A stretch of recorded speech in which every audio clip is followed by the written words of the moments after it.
അസ്സലാമലൈക്കും. ഇസ്ലാം കാര്യം അഞ്ചാണ്, അവകൾ അറിയൽ ഫർളാണ്. ഈമാൻ ഇസ്ലാം അറിഞ്ഞില്ലെങ്കിൽ നരകം അവരും വീടാണ്. കലിമ ഷഹാദത്ത് ഒന്നാണ്, നിസ്കാരം അതിരണ്ടാണ്. ഇസ്ലാം കാര്യം മൂന്നാമത്തെ ാണ്, അഞ്ചാമത്തെ റമദാൻ നാലാണ്, അഞ്ചാമത്തത് ഹജ്ജാണ്. മുതലും ഹജ്ജിൽ ബൈത്തിക് ഷർത്താണ്. ഇസ്ലാം കാര്യം അഞ്ചാണ്, അവകൾ അറിയൽ ഫർളാണ്. ഈമാൻ ഇസ്ലാം അറിഞ്ഞെങ്കിൽ നരകം അവരുടെ വീടാണ്. അസ്സലാമു അലൈക്കും. മുഹമ്മദ് അബ്ദുള്ള മിദിലാജ്.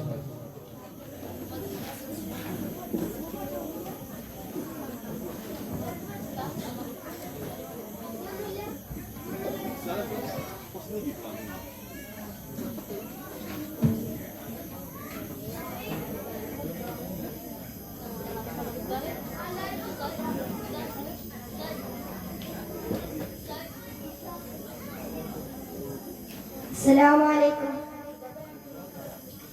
മദ്ഹുകൾ പറയണം, മദീനയിലണയണം, മഹിമകൾ നിറഞ്ഞുള്ള മുഹമ്മദ് സ്വല്ലല്ലാഹു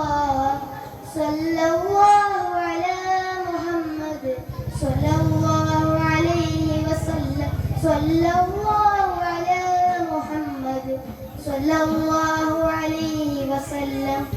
അഖിലത്തിന് സബബാണ്, അഹദിന്റെ ഒളിവാണ്, അഹമ്മദ് നബിയാണ്, അഷ്റഫുൽ ബശറാണ്, അറിവിന്റെ പുരമാണ്, അഴകുത്ത മലരാണ്, അറിവിന്റെ പുരമാണ്, അഴകുത്ത മലരാണ്. മദ്ഹുകൾ പറയണം, മദീനയിലാണ് മഹിമകൾ നിറഞ്ഞുള്ള മുഹമ്മദ് സ്വല്ലല്ലാഹു അലാ മുഹമ്മദ് സ്വല്ലല്ലാഹു അലൈഹി വസല്ലം സ്വല്ലല്ലാഹു അലാ മുഹമ്മദ് സ്വല്ലല്ലാഹു അലൈഹി വസല്ലം. ബദറിനെ പിളർത്തിയവർ, ബഹുമതി നിറഞ്ഞവർ, ബന്ധങ്ങൾ ചേർത്തവർ, ബന്ധനം മാറ്റിയവർ, ബഹുലത ഉള്ളവർ, ബഹുമനസെയ്തർ, ബഹുലത ഉള്ളവർ, ബഹുമനസെയ്തർ. മദ്ഹുകൾ പറയണം, മദീനയിലണയണം, മഹിമകൾ നിറഞ്ഞുള്ള മുഹമ്മദ് സ്വല്ലല്ലാഹു അലാ മുഹമ്മദ് സ്വല്ലല്ലാഹു അലൈഹി വസല്ലം സ്വല്ലല്ലാഹു അലാ മുഹമ്മദ് സ്വല്ലല്ലാഹു അലൈഹി വസല്ലം. അസ്സലാമു അലൈക്കും. അടുത്തത് ആദിൽ എംഎസ്.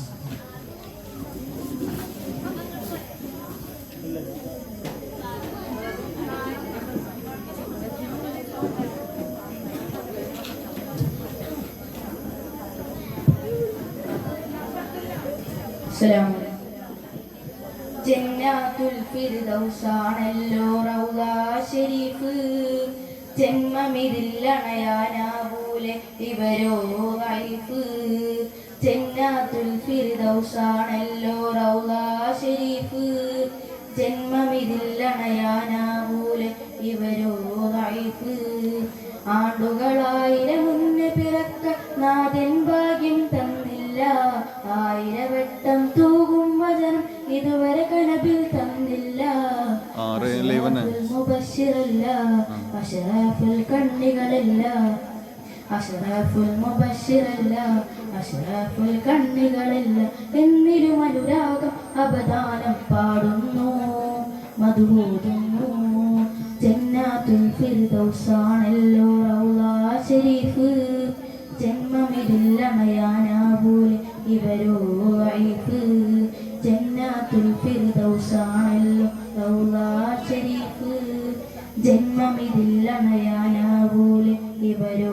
റഈഫ്. അസ്സലാമു അലൈക്കും. ഇനി ഒരു പ്രസംഗമാകാം. മഫ്രാസ് അലി.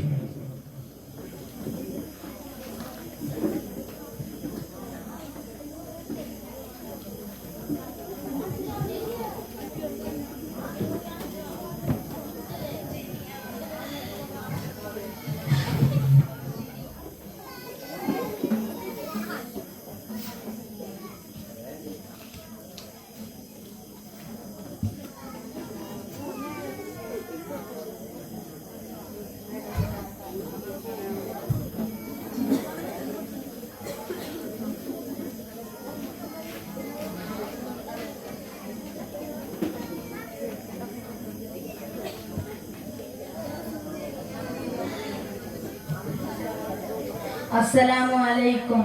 ബിസ്മില്ലാഹ് വൽഹംദുലില്ലാഹ് വസ്സലാത്തു വസ്സലാമു അലാ അഷ്റഫിൽ മഖ്ലൂഖീൻ വഅലാ ആലിഹി വസഹ്ബിഹി അജ്മഈൻ. അമ്മാ ബഅദ്. ബഹുമാന്യരെ, ഇസ്ലാം സുന്ദരമാണ്, ലളിതമാണ്. 1400 വർഷങ്ങൾക്ക് മുമ്പ് പ്രവാചകർ സല്ലല്ലാഹു അലൈഹി വസല്ലമ തങ്ങൾ ഇസ്ലാമിന്റെ പ്രബോധനവുമായി കടന്നു ചെന്നത് കൊള്ളയും കൊള്ളിവെപ്പും അനാചാരങ്ങളും അക്രമങ്ങളും നിറഞ്ഞാടിയ ഒരു സമൂഹത്തിലേക്കായിരുന്നു. ജനിച്ചു വീഴുന്നത് പെൺകുഞ്ഞാണെങ്കിൽ അവളെ ജീവനോടെ കുഴിച്ചു മൂടിയിരുന്ന കാലഘട്ടം. കള്ളിനും പെണ്ണിനും അടിമപ്പെട്ട് അരാജകത്വത്തിൽ ആഴ്ന്നിറങ്ങിയ സമൂഹം. കറുത്തവനെയും വെളുത്തവനെയും വേർതിരിച്ച് കണ്ടിരുന്ന മനോഭാവം. ഇതായിരുന്നു ഇസ്ലാമിന്റെ പ്രാരംഭഘട്ടത്തിലെ സാമൂഹിക പശ്ചാത്തലം. ഈ ഒരു മനുഷ്യരിലേക്കാണ് ഇസ്ലാമിന്റെ ആശയാദർശങ്ങളെ സുന്ദരമായി ലളിതമായി ആഴ്ന്നിറക്കിയത്. പെൺകുട്ടികൾ അല്ലാഹുവിന്റെ വരദാനമാണെന്ന് ഇസ്ലാം നമ്മെ പഠിപ്പിച്ചു. അവരെ വളർത്തണമെന്നും അവരെ ബഹുമാനിക്കണമെന്നും അവർക്ക് ആവശ്യമായ ഒരു ജീവിത പങ്കാളിയെ കണ്ടെത്തി നൽകണമെന്നും ഇസ്ലാം നമ്മോട് കൽപ്പിച്ചു. സ്ത്രീ വിദ്യാഭ്യാസത്തിന് എതിർപ്പ് പ്രകടിപ്പിക്കുന്ന ചില തീവ്ര വിശ്വാസികൾ ഇന്ന് സമൂഹത്തിലുണ്ട്. അവരോട് എനിക്ക് പറയാനുള്ളത്, ഇസ്ലാം ഒരിക്കലും സ്ത്രീ വിദ്യാഭ്യാസത്തെ എതിർത്തിട്ടില്ല. മറിച്ച് സ്ത്രീയും പുരുഷനും അറിവ് തേടലും അതനുസരിച്ച് പ്രവർത്തിക്കലും നിർബന്ധമാണെന്നാണ് ഇസ്ലാം കൽപ്പിച്ചത്. 5 വഖത്ത് നിസ്കാരം എല്ലാവർക്കും നിർബന്ധമാകുമ്പോഴും ആർത്തവത്തിലിരിക്കുന്ന സ്ത്രീയോട് നിസ്കരിക്കുന്നതിന് പകരം വിശ്രമിക്കാനാണ് ഇസ്ലാം അരുളിയത്. റമദാൻ മാസം നോമ്പനുഷ്ഠിക്കാനും ധനമുള്ളവൻ സക്കാത്ത് നൽകാനും കഴിവുള്ളവൻ ഹജ്ജ് ചെയ്യാനും നിർബന്ധിച്ച ഇസ്ലാം ഖുർആനിലെ 22-ാം അധ്യായം 78-ാം സൂക്തത്തിലൂടെ അല്ലാഹു മതകാര്യങ്ങളിൽ ഒരു ബുദ്ധിമുട്ടും നിങ്ങളുടെ മേൽ ചുമത്തിയിട്ടില്ല എന്നും 2-ാം അധ്യായം 256-ാം സൂക്തത്തിലൂടെ അല്ലാഹു ഒരാത്മാവിനെ അതിന്റെ കഴിവിനപ്പുറം ഭാരപ്പെടുത്തുകയില്ല എന്നും ലോകത്തോട് വിളിച്ചു പറയുന്നുണ്ട്. മനുഷ്യ ജീവിതത്തിന് ഭീഷണിയാകുന്ന പല കാര്യങ്ങളെയും ഇല്ലായ്മ ചെയ്ത് ഇസ്ലാമിന്റെ പല നടപടിക്രമങ്ങളും വളരെ ലളിതമായിരുന്നു. ലഹരിക്കടിമപ്പെട്ട ഒരു സമൂഹത്തിനോട് നാളെ മുതൽ നിങ്ങൾ ലഹരി ഉപയോഗിക്കരുത്, അത് നിങ്ങൾക്ക് നിഷിദ്ധമാണ് എന്ന് പറയുന്നതിന് പകരം പല ഘട്ടം ഘട്ടമായിട്ടായിരുന്നു ഇസ്ലാം ലഹരി നിരോധനം നടപ്പിലാക്കിയത്. ഇതെല്ലാം ചൂണ്ടിക്കാണിക്കുന്നത് ഇസ്ലാമിന്റെ ലാളിത്യത്തിലേക്കാണെന്നും മതം വളരെ എളുപ്പമാണ്. തന്റെ മതത്തിൽ അമിതഭാരം ചെലുത്തുന്ന ആർക്കും അതിൽ തുടരാൻ കഴിയുകയില്ല. അതുകൊണ്ട് നിങ്ങൾ തീവ്രവാദികളാവരുത് എന്ന പ്രവാചക വചനം ഓർമ്മിപ്പിച്ചുകൊണ്ട് എന്റെ വാക്കുകൾക്ക് വിട. അസ്സലാമു അലൈക്കും വറഹ്മത്തുള്ളാഹി തആല വബറകാതുഹു. അടുത്തത് ഹാഫിസ് കെ പ്രസംഗം.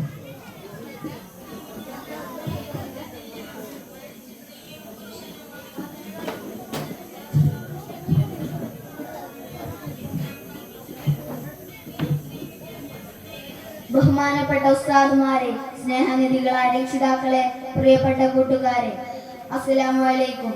കഴിഞ്ഞ മാസം കേരളത്തെ പിടിച്ചു കുലുക്കിയ വലിയൊരു ദുരന്തത്തിൽ നിന്ന് വയനാട് സാക്ഷിയാവുകയുണ്ടായി. നിരവധി പേർ മരണപ്പെട്ടു. വീടുകൾ നാമാവശേഷമായി. ഒരാഴ്ചക്കാല സമ്പാദ്യങ്ങൾ മുഴുവൻ ഞൊടിയിടെ ഇല്ലാതെയാവുകയുണ്ടായി.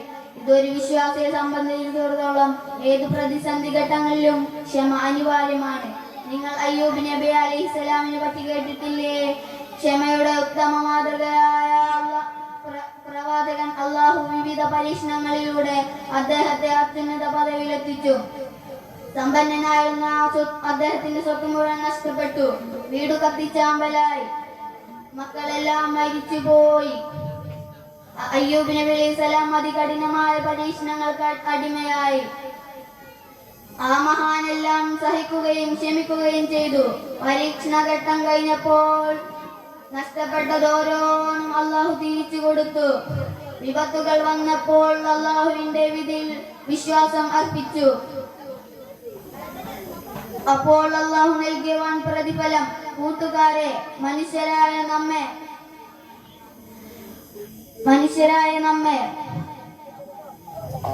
അള്ളാഹു പലതുകൊണ്ടും പരീക്ഷിക്കും. ഭയം, വിശപ്പ്, രോഗം, സാമ്പത്തിക നഷ്ടം. തിരുവരും മതിയിലാകെ ചേർത്ത തിരുവരും ആദിയാകയും നൂറിമകിലവും ചേർത്തിടുന്ന ഹൂദ് ചെയ്ത് പാരിലെ പ്രകാശമേ ഇഷ്കിലെ ഗുദാവരി ത്വാഗ ചെയ്തായ ദൂതരേ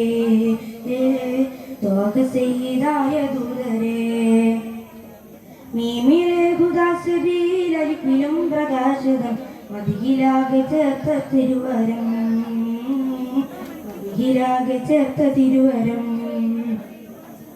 ഉന്നതി മഹാനദി വാഴ്ത്തിയുള്ള നൂറരെ ഹൃദയമിൽ കോർത്തിടും സീനത്തൊളികാതികൾ അഖിലരിൽ സമർപ്പണം നൽകിയുള്ള റൂഹരെ ലോകമെന്നും മികവിലേറ്റിയ മക്കയിൽ മികേണ്ട ത്വജരേ ഇസ്കിലാകയും ഗന്ധമായിടും പരിമളം പ്രശോഭമായിതാ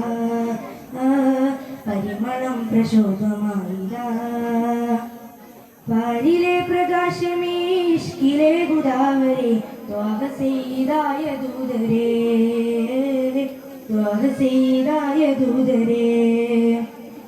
മീമിലെ ഹുദാസബീലരിപ്പിലും പ്രകാശിതം മതിയിലാകെ ചേർത്ത തിരുവരം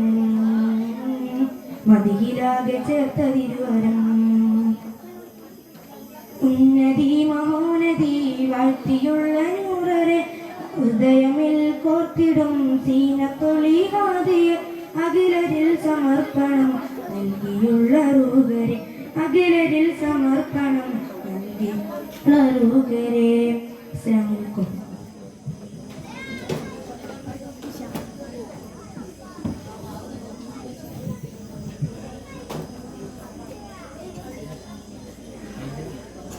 മുഹമ്മദ് ഐദി.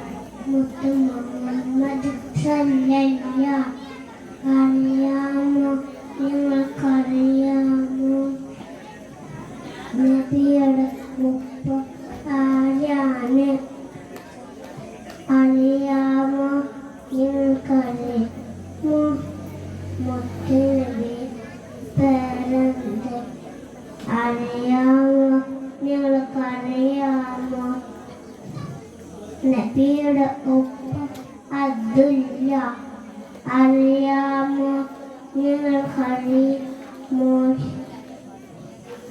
എവിടെ നബിയുടെ ആരാണ് അറിയാമോ നിങ്ങൾക്കറിയാമോ എവിടെ നബിയുടെ ഉമ്മ ആമിനബി അറിയാമോ നിങ്ങൾക്കറിയാമോ എവിടെ സഫ അറിയാമോ നിങ്ങൾക്കറിയാമോ എവിടെ അറിയാമോ നിങ്ങൾക്കറിയാമോ നബിയുടെ ഉപ്പ അബ്ദുല്ല അറിയാമോ നിങ്ങൾക്കറിയാമോ എവിടെ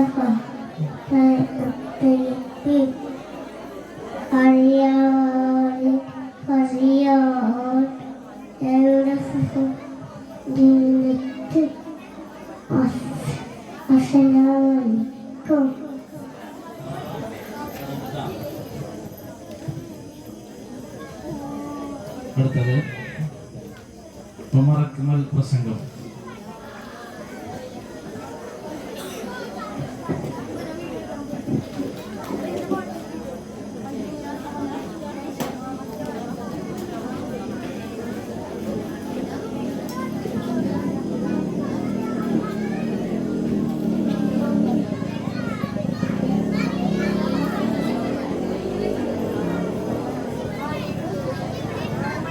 ബഹുമാനപ്പെട്ട ഉസ്താദ്മാരെ, പ്രിയപ്പെട്ട എൻ്റെ കൂട്ടുകാരെ, അസ്സലാമു അലൈക്കും വറഹ്മത്തുള്ളാഹി വബറകാതുഹു.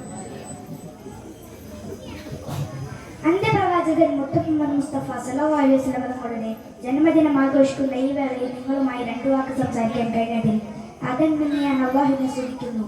അൽഹംദുലില്ലാഹ്. മുത്തനബി സല്ലല്ലാഹു അലൈഹി വസല്ലം തങ്ങൾ നമുക്ക് ധാരാളം മൂല്യങ്ങൾ പഠിപ്പിച്ചു തന്നിട്ടുണ്ട്. എൻ്റെ ഈ കൊച്ചു പ്രസംഗത്തിൽ അതെല്ലാം വിശദീകരിക്കാൻ കഴിയില്ല. എന്നാൽ അതിലേറ്റവും പ്രധാനപ്പെട്ട ഒന്ന് നിങ്ങളുമായി പങ്കുവെക്കാൻ ഞാൻ കരുതുന്നു. നബി സല്ലല്ലാഹു അലൈഹി വസല്ലം തങ്ങൾ ഒരിക്കൽ പറയുകയുണ്ടായി, ഏത് പ്രതിസന്ധി ഘട്ടം വന്നാലും സത്യം മാത്രമേ പറയാൻ പാടുള്ളൂ. ഇത് അവിടുന്ന് പറയുക മാത്രമല്ല ചെയ്തത്, അത് ജീവിതത്തിലൂടെ കാണിച്ചു തരികയും ചെയ്തു. ഇതുകൊണ്ട് തന്നെയാണ് നബി സല്ലല്ലാഹു അലൈഹി വസല്ലം തങ്ങളെ ശത്രുക്കൾ പോലും അൽ അമീൻ എന്ന് വിളിച്ചത്. ഒരിക്കൽ ഒരു അഹ്റാബി നബി സല്ലല്ലാഹു അലൈഹി വസല്ലം തങ്ങളുടെ അടുക്കൽ വന്നുകൊണ്ട് പറഞ്ഞു, നബിയെ, എനിക്ക് എല്ലാ തെറ്റിൽ നിന്നും ഒരേ സമയം മാറി നിൽക്കാൻ കഴിയില്ല. എനിക്ക് ഒരു സമയം ഒരു തെറ്റിൽ നിന്ന് മാത്രമേ മാറി നിൽക്കാൻ കഴിയൂ. ഇപ്പോൾ നമ്മുടെ മുത്തുനബി സല്ലല്ലാഹു അലൈഹി വസല്ലം തങ്ങൾ പറഞ്ഞു, നീ ജീവിതത്തിൽ ഒരിക്കലും കള്ളം പറയരുത്, ഈ ഒരു തെറ്റിൽ നിന്നും നീ മാറി നിൽക്കണം. അപ്പോൾ അഹ്റാബ് സന്തോഷിച്ചു. കള്ളം പറയാതിരുന്നാൽ മാത്രം മതിയല്ലേ, ബാക്കി എല്ലാ തെറ്റുകളും ചെയ്യാലോ. ഇങ്ങനെ പിറ്റേ ദിവസം മോഷ്ടിക്കണമെന്ന വിചാരത്തോടെ ഒരു വീട്ടിലേക്ക് പോവുകയായിരുന്നു അഹ്റാബി. അപ്പോഴാണ് നബിയുമായുള്ള കരാർ അദ്ദേഹത്തിന് ഓർമ്മ വന്നത്. എന്നിട്ട് അദ്ദേഹം മോഷണ ശ്രമത്തിൽ നിന്ന് പിന്മാറി. ഇങ്ങനെ ഓരോ തെറ്റുകൾ ചെയ്യുമ്പോഴും നബിയുമായുള്ള കരാർ ഓർമ്മ വരികയും തിന്മകളൊന്നും ചെയ്യാതെ നല്ല സ്വാലിഹായ മുഅ്മിനായി ജീവിക്കുകയും ചെയ്തു. ഇങ്ങനെയാണ് പ്രവാചകർ അവിടുത്തെ അനുയായികളെ സന്മാർഗത്തിലേക്ക് കൊണ്ടുവന്നത്. ഇത്രയും പറഞ്ഞുകൊണ്ട് എൻ്റെ കൊച്ചു പ്രസംഗം ഞാൻ അവസാനിപ്പിക്കുന്നു. അസ്സലാമു അലൈക്കും വറഹ്മത്തുള്ളാഹി വബറകാതുഹു.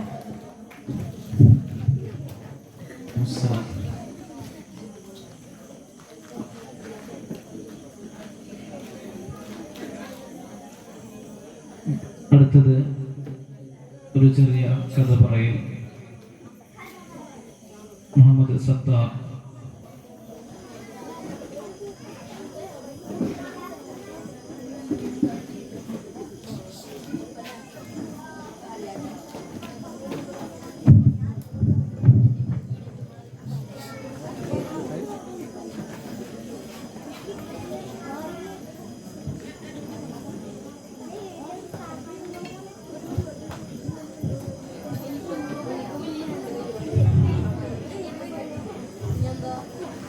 അസ്സലാമു അലൈക്കും.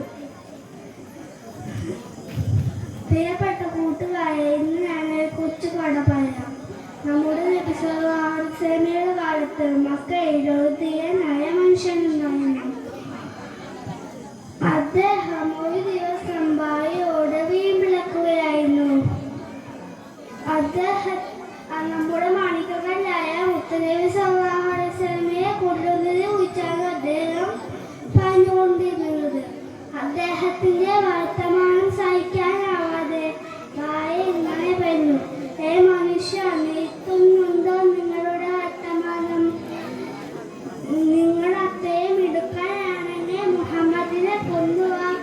ഇത് കേട്ട് അദ്ദേഹത്തിന് ഉഷാർ കൂടി വന്നു. അദ്ദേഹം വാളുമായി പുറപ്പെട്ടു. അദ്ദേഹം നമ്മുടെ വീട്ടിൽ നിശ്ചയിക്കുകയായിരുന്നു. അപ്പോഴാണ് കഥാനായകന്റെ കേൾവരുന്നത്. അന്നങ്ങനെ നോക്കി നിന്നതേ ഉള്ളൂ. രക്ഷിക്കണേ നാട്ടുകൂടിയോടെ വീട്ടിൽ ചെന്ന് ഒറ്റ വീഴ്ച. വായു ഓടി വന്നു. എന്ത് പറ്റി മനുഷ്യ? വെള്ളം, ഒരു കുടം വെള്ളം മിച്ചടിക്ക് കുടിച്ചു തീർത്തു. കാര്യമായി മനുഷ്യ,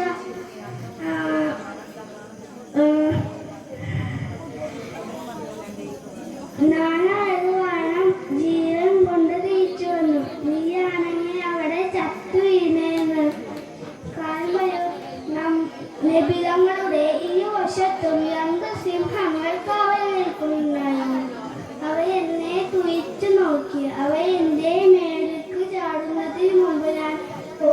രക്ഷപ്പെട്ടു. ഇത് കേട്ട് ബായ കുറേ കളിയാക്കി. എതിർത്തൊന്നും പറഞ്ഞില്ല. എന്തായിരുന്നു നമ്മുടെ ചില ഉപ്പമായ പോലെ അദ്ദേഹത്തിന് ബായെ പേടിയായിരുന്നു. ഇനി ഞാൻ അദ്ദേഹം ആരാണെന്ന് പറയാം. വേറെ അബൂജഹലായിരുന്നു അദ്ദേഹം. ഇന്ന് ഞാൻ ഈ കൊച്ചുകഥ അവസാനിപ്പിക്കുന്നു. അസ്സലാമു അലൈക്കും.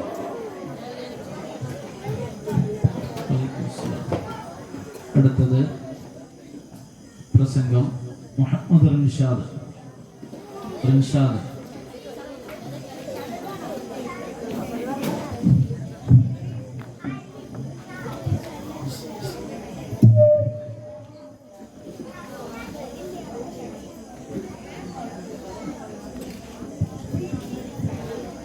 പ്രിയപ്പെട്ട ഉസ്താദുമാരെ, സഹപാഠികളെ, അസ്സലാമു അലൈക്കും. ആദരവും ബഹുമാനം ഏറ്റവും പ്രധാനപ്പെട്ട രണ്ട് കാര്യങ്ങളാണ്. അവയെക്കുറിച്ച് രണ്ട് വാക്ക് പറയാനാണ് ഞാൻ ഇവിടെ എണീറ്റ് നിൽക്കുന്നത്. പ്രിയപ്പെട്ടവരെ, സ്വർഗത്തിൽ എല്ലാ സുഖങ്ങളും അനുഭവിച്ച് കഴിഞ്ഞിരുന്ന ഒരാളായിരുന്നല്ലോ ഇബ്ലീസ്. അവനെ അള്ളാഹു പുറത്താക്കി. മഹാനായ ആദം നബി അലൈഹിസ്സലാമിന് സുജൂദ് ചെയ്യാൻ അവൻ വിസമ്മതിച്ചു. അതായിരുന്നു കാരണം. മാത്രമല്ല അള്ളാഹുവിനെ ധിക്കരിക്കുകയും ചെയ്തു. പ്രിയപ്പെട്ട കൂട്ടുകാരെ, ഇതിൽ വളരെയേറെ പാഠമുണ്ട്. നമുക്കതായത് അനുസരണം ഏറ്റവും ആവശ്യമാണെന്നും അതിന് കൂട്ടാക്കാത്തവർ എത്രയോ എന്ന സ്ഥാനത്തിലായിരുന്നാലും അവന്റെ സ്ഥാനം നഷ്ടമാകുമെന്നും ഈ സംഭവം നമ്മെ ഉണർത്തുന്നത്. മാതാപിതാക്കൾ, ഗുരുക്കന്മാർ തുടങ്ങി പലരോടും നാം മര്യാദ കാണിക്കേണ്ടതുണ്ട്. പലപ്പോഴും നമ്മൾ ചീത്ത കൂട്ടുകെട്ടിൽ പെട്ട് മുതിർന്നവരെ അനുസരിക്കാതിരിക്കുകയും ഗുരുക്കന്മാരെ ചീത്ത വിളിക്കുകയും ചെയ്യുന്നു. പ്രവണത കണ്ടുവരാറുണ്ട്. ഞാൻ എൻ്റെ പ്രിയപ്പെട്ട കൂട്ടുകാരോട് വളരെ ഗൗരവത്തോടെ ഉണർത്തുന്നു. അത്തരക്കാരായി നമ്മൾ ഒരിക്കലും മാറരുത് എന്ന് പറഞ്ഞുകൊണ്ട് എൻ്റെ ഈ കൊച്ചു കഥ ഞാൻ നിർത്തുന്നു. അസ്സലാമു അലൈക്കും.